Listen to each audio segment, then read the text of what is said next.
नमस्कार, आप देख रहे हैं 5 की बात। मैं हूं नगमा। पाकिस्तान पर ईरान के हमले के जवाब में अब पाकिस्तान ने ईरान के सिस्तान और बलूचिस्तान इलाके में हमला किया है। पाकिस्तान की तरफ से ईरान पर किए गए इस हमले की फुटेज भी अब जारी की है। पाकिस्तान के ही एक टीवी चैनल ने पाकिस्तान ने ये हमला बलूच लिबरेशन फ्रंट और BLA के ठिकानों पर किया है। पाकिस्तान का दावा है कि इस हमले में कई आतंकवादियों की मौत हुई है। पाकिस्तान ने इसे ऑपरेशन मर्ग बर सरमाचर नाम दिया है। ईरान ने भी पाकिस्तान के इस हमले की पुष्टि की है। ईरान के विदेश मंत्रालय ने पाकिस्तान के राजनयिक को समन किया है।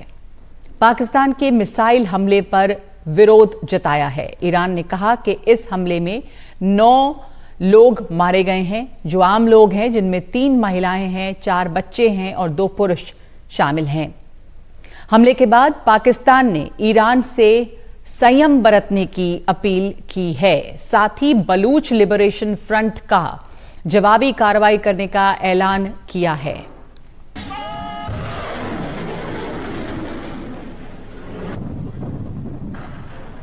पाकिस्तान ने बलूच लिबरेशन फ्रंट और बलूच लिबरेशन आर्मी के ठिकानों पर हमले किए हैं। आखिर ये दोनों संगठन पाकिस्तान के निशाने पर क्यों हैं और क्या है इसका इतिहास, बता रही हैं कादम्बनी शर्मा। पाकिस्तान ने ऐलान कर दिया है कि उसने ईरान के अंदर मिलिट्री एयर स्ट्राइक किया है। उसने ये air strike Balochistan liberation front और बलूचिस्तान लिबरेशन आर्मी के ठिकानों पर किया है। ये ठिकाने ईरान के अंदर थे।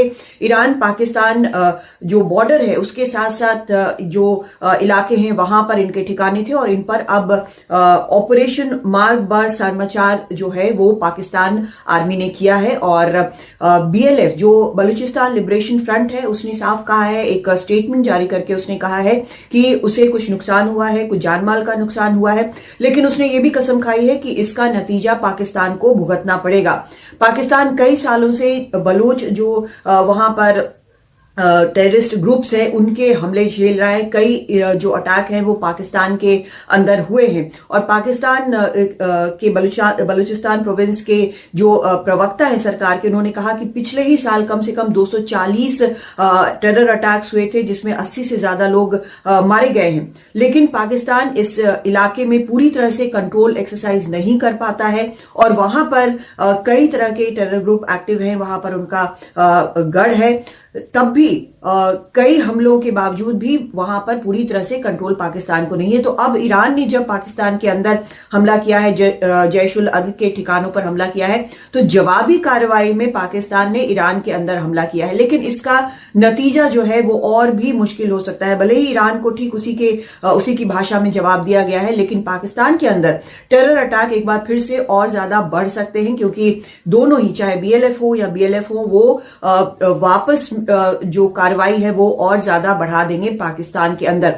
इसमें पाकिस्तान जो आर्मी है उसको भी और ज्यादा समस्याओं का सामना करना पड़ेगा, क्योंकि पहले ही वो पाकिस्तान के अंदर आतंक से निपट रही है, अफगानिस्तान बॉर्डर पर वो निपट रही है, दूसरी तरफ अब ईरान का भी एक फ्रंट खुल गया है और घर के अंदर भी राजनीतिक स्तर पर भी वो काफी हद तक इन्वॉल्व है। तो इन सब चीजों को मिलाकर पाकिस्तान, भले ही उसने ईरान के अंदर जाकर इन दोनों जो ग्रुप्स हैं, टेरर ग्रुप्स, उनके ऊपर अटैक किया हो, लेकिन उसके लिए समस्या और ज्यादा बढ़ सकती है।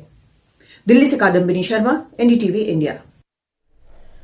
तो ईरान पाकिस्तान की इस तनातनी पर MEA ने भी बयान दिया है। MEA यानी कि मिनिस्ट्री ऑफ एक्सटर्नल अफेयर्स के प्रवक्ता ने कहा कि मामला पाकिस्तान और ईरान का है, लेकिन आतंकवाद पर हम अपनी स्थिति साफ कर चुके हैं। आपका सवाल वही ईरान को लेके था, ईरान पाकिस्तान को लेके था। तो उसमें ये है कि जो हम लोगों ने कहा है, कल के हमारे अपने जो प्रेस रिलीज विज्ञप्ति जो निकाली थी, उसमें जो हम लोगों ने कहा है वही हमारा पोजीशन है। उसके आगे मैं कोई कमेंट करना नहीं चाहूंगा इस मुद्दे पे। हमारे साथ उमा शंकर इस वक्त जुड़ रहे हैं। तो MEA की जो ब्रीफिंग हुई है उमा, उसमें भारत ने अपनी स्थिति साफ की है और इस बीच खबर ईरान और पाकिस्तान के बीच में जो तनाव बना हुआ है और जवाबी हमले हो रहे हैं एक दूसरे पर, उस पर और क्या जानकारी है? जी देखिए, पाकिस्तान ने जो हमला किया, जवाबी हमला किया, उसके बाद पाकिस्तान विदेश मंत्रालय की तरफ जो बयान जारी किया गया, उसकी भाषा साफ कहती है कि पाकिस्तान ने ये जो जवाबी कार्रवाई की है वो अपनी इज्जत बचाने के लिए की है। और उसमें साफ तौर पे कहा गया है कि ईरान की जो संप्रभुता है, ईरान के जो लोग हैं, उसके लिए काफ़ी रिस्पेक्ट है पाकिस्तान के लिए। और पाकिस्तान का कहीं से भी मकसद जो है वो ईरान की संप्रभुता पर हमला करने का नहीं है। इसी तरह का जो बयान है वो ईरान की तरफ से आया था कि जैश ए अदल जो कि आतंकी संगठन है उस पर हमला किया गया है, पाकिस्तान के नागरिकों पे हमला नहीं किया गया है। तो जाहिर सी बात है कि पाकिस्तान जो है और एस्केलेशन नहीं चाहता, और इसलिए अटैक के बाद एक लंबा चौड़ा जो बयान है वो पाकिस्तान की तरफ से जारी किया गया है। क्योंकि पाकिस्तान में अगले ही महीने 8 फरवरी को चुनाव होना है, और उसके पहले किसी भी तरह का तनाव इस तरह से बढ़ना जो कि युद्ध की शक्ल जिसके लेने का खतरा हो, वो पाकिस्तान कभी नहीं चाहेगा। लेकिन अगर वो रिटेलिएशन नहीं करता तो ये माना जाता है कि पाकिस्तान कमजोर है और वो रिटेलिएशन नहीं कर सकता। बालाकोट के समय में जब भारत ने सर्जिकल स्ट्राइक किया था तब पाकिस्तान ने कोई रिटेलिएशन नहीं किया था। ओसामा बिन लादेन के समय में जब अमेरिका ने अटैक किया था तब भी पाकिस्तान की तरफ से कोई रिटेलिएशन नहीं हुआ था, हालांकि उसको भी पाकिस्तान की संप्रभुता पर एक हमला माना गया था। तो ऐसे में पाकिस्तान में ये महसूस किया गया कि इस बार जवाब देना जो है वो जरूरी है, और यही वजह है कि अटैक के बाद के बयान में एक नरमी बरतने की जो बात है वो भी की गई है। दूसरी अहम बात यह है कि भारत का जहां तक टेक है, भारत ने कल कह दिया कि आत्मरक्षा के लिए जो कई देश जो है वो कार्रवाई करते हैं, लेकिन आज विदेश मंत्रालय की तरफ से इस बाबत पूछा गया कि जो पाकिस्तान ने ईरान पे हमला किया है उसके बारे में क्या टेक है। तो कहा गया कि इस पे कोई कमेंट हमारी तरफ से नहीं है, नो कमेंट कहा गया। और जब जैश ए अदल के बारे में पूछा गया कि उसको लेकर भारत का क्या मौजू है, क्या उसका स्टैंड है, तो फिर से कल की जो प्रेस विज्ञप्ति है उसकी तरफ इशारा किया गया, उसका जिक्र करके कहा गया कि जो कुछ भी कहना था कहा जा चुका है। तो भारत भी एक सधी हुई जो लाइन है वो लेकर चल रहा है। ईरान में भारत के अपने इंटरेस्ट हैं, चाहे बाहर हो या दूसरे जो रिश्ते हैं ईरान के साथ, वो भारत के साथ दोस्ताना रहे हैं। और ऐसे में जब ईरान को आतंकवाद को लेकर खतरा लगा है, जैश ए अदल को लेकर जो 2012 के बाद से लगातार ईरान के इलाकों में हमला करता रहा है, तो भारत ने एक तरह से उसमें अपनी एक रजामंदी दी है। लेकिन दूसरी तरफ पाकिस्तान ने जब वही हमला किया है तो भारत ने अपनी तरफ से नो कमेंट बोला है। तो लिनियंसी जो है वो साफ नजर आती है। और दूसरी बात है कि भारत खुद पाकिस्तान की जमीन से चलने वाले आतंकवाद का दोषी रहा है, का जो विक्टिम है वो रहा है। और ऐसे में जो विदेश मंत्रालय की जो प्रतिक्रिया है वो खासा मायने रखती है। नगमा जी, धन्यवाद आपका उमा। हमारे साथ इस समय मौजूद हैं ब्रह्मा चलानी जो कूटनीति विशेषज्ञ हैं, और खालिद मोहम्मद वरिष्ठ पत्रकार हैं। खालिद, पहले पाकिस्तान की स्थिति इस वक्त और वहां की मीडिया इस पे क्या कह रही, किस तरह से देखा जा रहा है ये जो नया तनाव पाकिस्तान और ईरान के बीच में इस वक्त खुला है, ये चाहे BLF हो या जैश ए अदल हो, सीमा पर सिस्तान जो बॉर्डर है वहां पे टकराव हुए हैं, लेकिन इस वक्त ईरान का हमला और उसके बाद पाकिस्तान का पलटवार, इस बीच पाकिस्तान में एक पॉलिटिकल और इकोनॉमिक इंस्टेबिलिटी के हालात रहे हैं। तो ये जो जवाबी कार्रवाई की गई है उसको पाकिस्तान की मीडिया, पाकिस्तान का अवाम किस तरह देखता है? जी, पाकिस्तान का शुरू से ही ये स्टैंस रहा है कि दहशतगर्दी जो ईरान की तरफ से पाकिस्तान के अंदर हो रही है उसको खत्म होना चाहिए, और पाकिस्तान इस सिलसिले में बेशुमार डोजियर ईरानी गवर्नमेंट को दे चुका है। तो पाकिस्तानी मीडिया इसी मामले को लेके आज सारा दिन से यही बातें कर रहा है कि ईरान जो है वो जब हद से बढ़ गया तो उसके बाद उसने कल 2 दिन पहले जो कुछ किया, पाकिस्तान के अंदर एयर स्ट्राइक किया और मिसाइल हमला किया, तो ये पाकिस्तान के दाखिली जो अमूर है उस पर बहुत बड़ी एक ज़रब लगी इस पे, और पाकिस्तान को इसका जवाब देना चाहिए था। इसी वजह से आज सुबह पाकिस्तान की आर्मी जो है वहाँ जो जिस तरीके से ईरान के अंदर कार्रवाई की गई और दहशतगर्दी के जो ठिकाने थे, खासतौर पे बलोचिस्तान लिबरेशन आर्मी और बलोचिस्तान लिबरेशन फ्रंट के जो ठिकाने थे उन पे हमले किए गए और उनको तबाह किया गया, और उसमें कुछ दहशतगर्दों के हलाक होने की भी इतला मिली है। और ये भी कहा जा रहा है कि ये दहशतगर्द जो है, ये ठिकाने जो हैं, ये वही दहशतगर्द इस्तेमाल करते रहे जो पाकिस्तान में मुख्तलिफ किस्म की जो दहशतगर्दी की सरगर्मी है उसमें मुलव्वस रहे हैं। तो खालिद मोहम्मद साहब, ये बात ईरान भी कह रहा है कि जैश ए अदल के ठिकानों पर हमला इसलिए हुआ क्योंकि सीमा पर जो सिस्तान बलूचिस्तान का की सीमाई इलाका है वहां पे टकराव तो हुआ, लेकिन अब हद से ज्यादा बढ़ गई थी बात, और इसलिए जैश ए अदल जो एक टेरर ऑर्गेनाइजेशन है वो ईरान के अंदर लगातार हमले करता रहा है, और इसलिए ईरान ने ये कार्रवाई की। ईरान का भी यही कहना है। जी, ईरान ने जिस तरीके से ये कहा है, पहले उसका ये कहना था कि पाकिस्तान के अंदर अटैक किए गए और अब दोबारा जैश अदल के ठिकाने जो पाकिस्तान में ईरानी बॉर्डर के ऊपर मौजूद हैं। लेकिन आज जिस तरीके से ईरान ने अपना मौक़िफ़ बदला और कहा कि गलती से ये मिसाइल पाकिस्तान चले गए, तो ये बहुत ही एक रेडिकुलस किस्म की बात है कि पाकिस्तान के अंदर अटैक करने के बावजूद उसको आप मानेंगे नहीं कि हमने गलती से, उसको ये कहा कि गलती से हुआ, तो ये इस तरीके से नहीं चलता। इसी तो का जवाब पाकिस्तान ने जवाबी दिया। कार्रवाई की और उसके बाद अब वो ये भी कह रहे हैं कि एक तरह से संयम बरतें। ब्रह्मचलानी, ये जो इस वक्त हमला ईरान ने किया पाकिस्तान के अंदर जैश अदल के ठिकानों पर, जिसको पाकिस्तान अपनी सॉवरेनिटी के ब्रीच देखता है, लेकिन जवाब देना पाकिस्तान के लिए जरूरी था, तो जवाबी कार्रवाई पाकिस्तान ने की है। लेकिन आप कैसे देखते हैं ईरान और पाकिस्तान के इस ताज़ा तनाव को? इस बीच के ये इस पूरे रीजन में पहले ही वो गाजा और इजराइल के युद्ध से एक तापमान बढ़ा हुआ है और उसमें ये जो एक नया तनाव वहां पर अभी पैदा हुआ है। दो बातें हैं नगमा। पहली बात तो यह है कि बलूच लिबरेशन आर्मी और बलूच लिबरेशन फ्रंट ईरान के भी दुश्मन हैं। इन दोनों ग्रुप्स के फाइटर्स ईरान में नहीं है, ये पाकिस्तानी टेरिटरी से ऑपरेट करते हैं क्योंकि इनका एजेंडा है इंडिपेंडेंट बलूचिस्तान, जो it will comprise areas with in Iran. Iran में भी बलूच एरियाज हैं, तो ये बलूच लिबरेशन आर्मी और लिबरेशन फ्रंट दोनों ये चाहते हैं कि independent Balochistan should comprise also the areas of Iran. तो पाकिस्तान का ये कहना है कि ये इनके फाइटर्स ईरानियन टेरिटरी पर थे, ये तो प्रोपेगेंडा है। और दूसरी बात ये है कि जैसे बालाकोट के एकदम बाद पाकिस्तान ने रिप्राइजल किया भारत के खिलाफ और फिर प्रोपेगेंडा किया कि हमने एक इंडियन आर्मी बेस डिस्ट्रॉय किया अपने रिप्राइजल में, असलियत तो ये हुआ कि उन्होंने कुछ बॉम्ब्स आर्मी बेस के बाहर ड्रॉप किए, कोई नुकसान हुआ नहीं आर्मी बेस को। तो इस तरह की जो प्रोपेगेंडा पाकिस्तान के रिकॉर्ड में है कि हमेशा वो एग्जैजरेट करता है कि क्या उसने अचीव किया। तो इस समय जो कुछ हुआ ईरान के टेरिटरी अभी पर, पाकिस्तान का जो ये पलटवार है, जो वापस ईरान पर उसने हमला किया, जिसको कि ईरान भी जिसकी पुष्टि कर रहा है, वो कैसे देखते हैं आप? वो प्रोपेगेंडा है, वो ज़रूरी था, या पाकिस्तान इस तरह का तनाव इस वक्त अफोर्ड कर सकता है जैसे वहाँ पे इंटरनल प्रॉब्लम्स की बात सामने आती है, चाहे वो पॉलिटिकल इंस्टेबिलिटी हो या इकोनॉमिक प्रॉब्लम्स हो और इलेक्शंस? नहीं, पाकिस्तान ने स्ट्राइक्स तो किए ईरान के टेरिटरी पर, मगर किस तरह के स्ट्राइक्स हुए, किनके खिलाफ, क्या नष्ट हुआ वहां पर, प्रोपेगेंडा इसके बारे में है। दूसरी बात यह है कि ईरान के हिसाब से पाकिस्तान की मिसाइल और ड्रोन कैपेसिटी उतनी नहीं है जितनी ईरान की है। ईरान की मिसाइल और ड्रोन कैपेबिलिटी काफी स्ट्रांग है, बल्कि ईरान रशिया को 2 साल से ड्रोन्स दे रहा है यूक्रेन के युद्ध के लिए।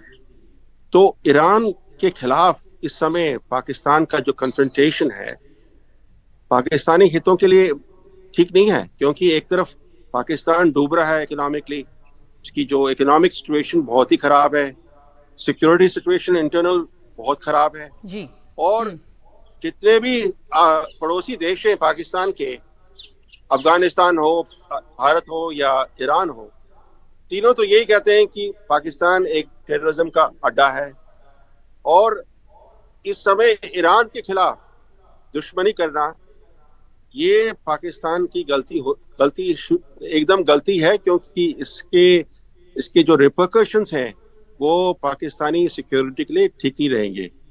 तो अभी आपको ब्रह्मा, आपको ये लगता है कि अब जो पाकिस्तान ने ये जवाबी हमला किया और उसके बाद ईरान से अपील की कि कोई अब संयम बरतें रिस्ट्रेन के लिए, तो अब ये मामला थम जाएगा या ईरान की तरफ से कुछ और कार्रवाई की संभावना, गुंजाइश या खतरा बना हुआ है? ईरान अपने ऑपरच्यून मोमेंट पर दोबारा कुछ करेगा पाकिस्तान के खिलाफ, क्योंकि पाकिस्तान ने जो कुछ किया वो अपने इज्जत बचाने के लिए किया, पब्लिक को दिखाने के लिए, क्योंकि आर्मी वहां पर असली पावर सेंटर है। अगर वो रिस्पॉन्ड नहीं करती ईरान के स्ट्राइक्स के खिलाफ तो उसकी जो रिस्पेक्ट है वो तो गिर जाती पब्लिक डोमेन में। तो रिस्पॉन्ड करना बहुत जरूरी था ये पाकिस्तान की आर्मी के लिए। जैसे उन्होंने बालाकोट के बाद अटैक किया, जम्मू कश्मीर में एयर स्ट्राइक किया, तो उसी तरीके से इन्होंने ये रिप्राइजल किया है। मगर ईरान अपने ऑपर्च्यून मोमेंट पर वापस जवाबी पाकिस्तान के कार्रवाई कर खिलाफ सकता है। दोबारा स्ट्राइक कर सकता है।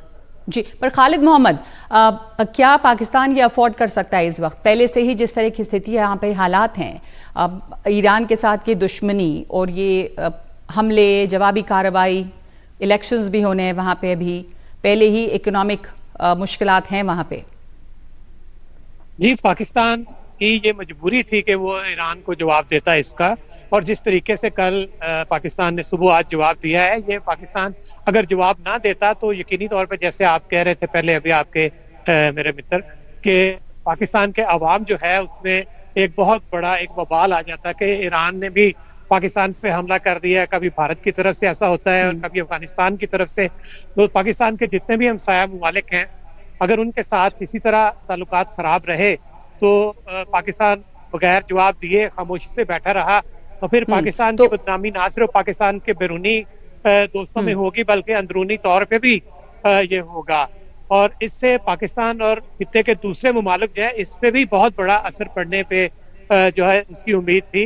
लेकिन अब पाकिस्तान इससे बच गया है और पाकिस्तान को एक ऐसा मुकाम पे पहुंच गया है कि अब पाकिस्तान जवाब देता है और देता रहेगा आइंदा भी। पाकिस्तान जवाब देता रहेगा, लेकिन जैसे ब्रह्मा चलानी कह रहे थे कि इस वक्त जो हालात हैं उसमें वापस हो सकता है कि ईरान किसी मौके को देखकर वापस पलटवार भी करे। खालिद मोहम्मद, बहुत शुक्रिया आपका। ब्रह्मा चलानी, बहुत धन्यवाद आपका भी हमारे साथ जुड़ने के लिए।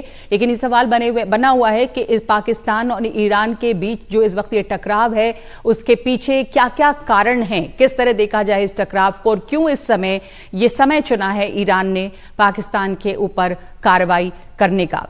तो एक ब्रेक ले रहे हैं इस वक्त। ब्रेक के बाद आईएनएस विशाखापत्तनम ने ड्रोन हमले का दिया जवाब।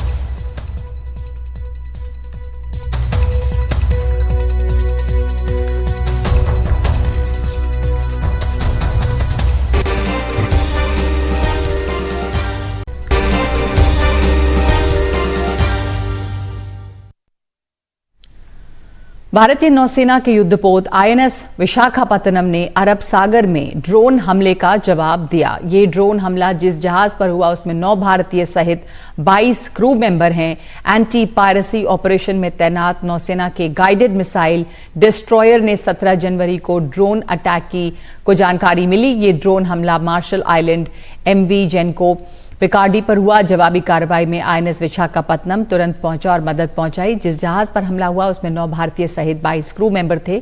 आग पर काबू पाने के साथ ही किसी तरह के जानमाल के नुकसान को भी बचाया गया है। हमारे साथ राजीव रंजन हमारे सहयोगी जुड़ रहे हैं इसकी और विस्तार के साथ। राजीव, ये आईएनएस विशाखापत्तनम ने जो कार्रवाई की और जिस तरह से बचाया है, उसमें 9 भारतीय थे और 22 क्रू मेंबर भी थे, इसके क्या डिटेल्स मिली हैं? देखिए, भारतीय नौसेना लगातार अरब सागर से लेकर अदन की खाड़ी में एंटी पायरेसी ऑपरेशन चला रही है। करीब 10 से 12 युद्धपोत जो है उस ऑपरेशन में लगे हुए हैं। और अगर बात करें आईएनएस विशाखापट्टनम की बात करें, जो गाइडेड मिसाइल डिस्ट्रॉयर है, इससे बड़ा केवल विमान वाहक पोत होता है। यह जो डिस्ट्रॉयर है इसमें हर तरह के मिसाइल होते हैं, शॉर्ट रेंज से लेकर लॉन्ग रेंज मिसाइल होते हैं, 2 हेलीकॉप्टर होते हैं, कमांडो होते हैं, यानी हर तरह के असला से लैस होता है। और इसका मुकाबला करना किसी भी समुद्री लुटेरे की बस की बात नहीं। इससे पहले भी याद होगा कि पिछले हफ्ते जो है लाइबेरिया के जहाज में 2 समुद्री लुटेरे कुछ पहुंचे थे। उसके बाद जैसे उन्हें भनक लगी कि एक दूसरा डिस्ट्रॉयर आईएनएस चेन्नई वहां पर पहुंचा हुआ है, उसके आने से पहले वो लोग भाग गए। तो भारतीय नौसेना लगातार ऑपरेशन चला रही है। ये दिखाता है कि भारतीय नौसेना की रीच जो है कहां से हिंद महासागर से आगे जो पश्चिमी इलाका है, जो अदन की खाड़ी कहलाता है, अरब सागर कहलाता है, वहां तक पहुंच गई है। और नौसेना का ये कहना है कि भले भारतीय जहाज हो या ना हो, भारतीय उसमें हो या ना हो, जो भी मदद की गुहार लगाता है समंदर में, इंटरनेशनल वाटर में, उसकी मदद के लिए आएगा। क्योंकि ये पूरा जो रूट है, जो शिपिंग रूट है, इसमें भारत के भी हित जुड़े हुए हैं और जिससे लुटेरे जो कार्रवाई कर रहे हैं, इससे जो आगे चलकर नुकसान हो सकता है। तो भारत का ये कहना, यही वजह है कि अब तक का कह सकते हैं इस सबसे बड़ा जो एंटी पायरेसी ऑपरेशन चला रहा है। 10 से 12 युद्धपोत जो है वहां लगे हुए इस ऑपरेशन में। जी धन्यवाद आपका राजीव रंजन इस जानकारी के लिए। एक ब्रेक ले रहे हैं हम। ब्रेक के बाद दिखाएंगे राम मंदिर पर जारी हुआ डाक टिकट।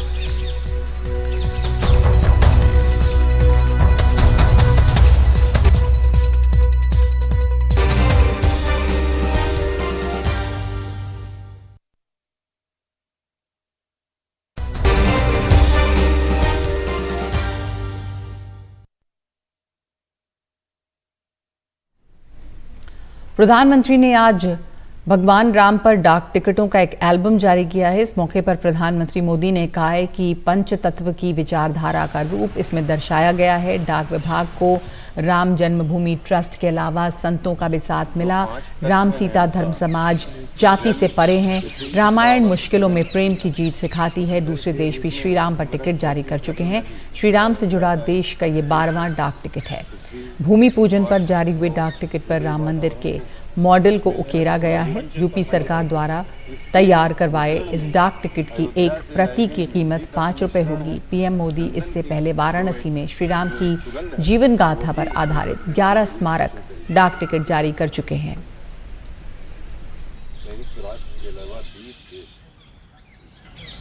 इन टिकटों में राम मंदिर का भव्य चित्र है। कलात्मक अभिव्यक्ति के जरिए राम भक्ति की भावना है और मंगल भवन अमंगलहारी इस लोकप्रिय चौपाई के माध्यम से राष्ट्र के मंगल की कामना है। मंदिर के आंतरिक वास्तु के सौंदर्य को बड़ी बारीकी से इन डाक टिकटों पर प्रिंट किया गया है। मुझे बताया गया है कि एक प्रकार से पंच तत्व की हमारी जो फिलॉसफी है, इसका एक मिनिएचर रूप प्रभु राम के माध्यम से दर्शाया गया है।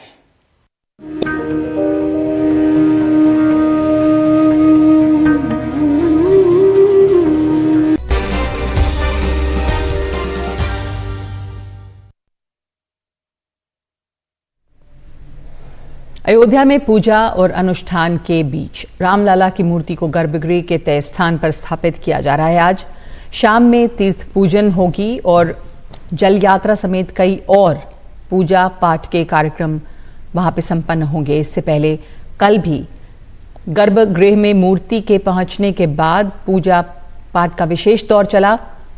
अयोध्या में 22 जनवरी को होने वाले प्राण प्रतिष्ठान समारोह से पहले सारी तैयारियां पूरी की जा रही हैं। रामलला की मूर्ति गर्भगृह के अंदर पहुंच चुकी है। वहीं केंद्र सरकार के कार्यालय में 22 जनवरी को आधे दिन की छुट्टी होगी। कार्यालय 2:30 बजे दिन से शुरू होगा।